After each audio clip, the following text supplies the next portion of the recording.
Au commencement était la parole, et la parole était avec Dieu, et la parole était Dieu. Elle était au commencement avec Dieu. Toutes choses ont été faites par elle, et rien de ce qui a été fait n'a été fait sans elle.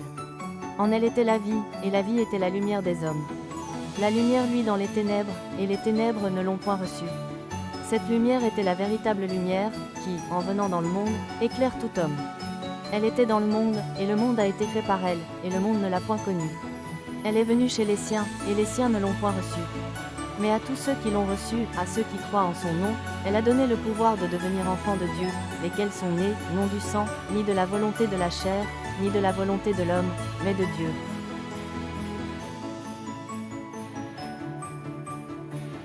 Et la parole a été faite chair, et elle a habité parmi nous, pleine de grâce et de vérité. Et nous avons contemplé sa gloire, une gloire comme la gloire du Fils unique venu du Père. Car un enfant nous est né, un fils nous est donné, et la domination reposera sur son épaule. On l'appellera admirable, conseiller, Dieu puissant, Père éternel, Prince de la paix.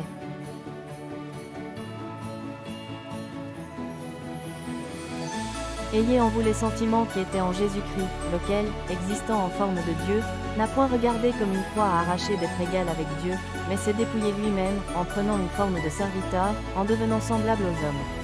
Et ayant paru comme un simple homme, il s'est humilié lui-même, se rendant obéissant jusqu'à la mort, même jusqu'à la mort de la croix.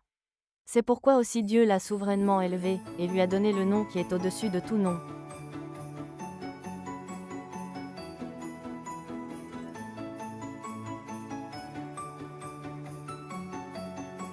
Afin qu'au nom de Jésus tout genou fléchisse dans les cieux, sur la terre et sous la terre, et que toute langue confesse que Jésus-Christ est Seigneur, à la gloire de Dieu le Père. Méprisé et abandonné des hommes, homme de douleur et habitué à la souffrance, semblable à celui dont on détourne le visage, nous l'avons dédaigné, nous n'avons fait de lui aucun cas.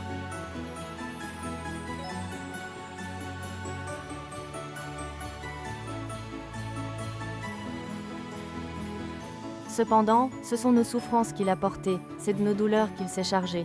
Et nous l'avons considéré comme puni, frappé de Dieu, et humilié.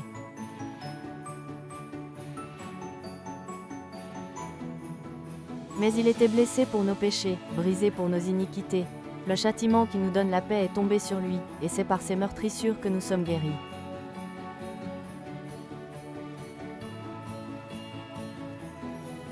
Nous vous souhaitons un joyeux Noël et nos meilleurs vœux 2026 pour chacune et chacun de vous.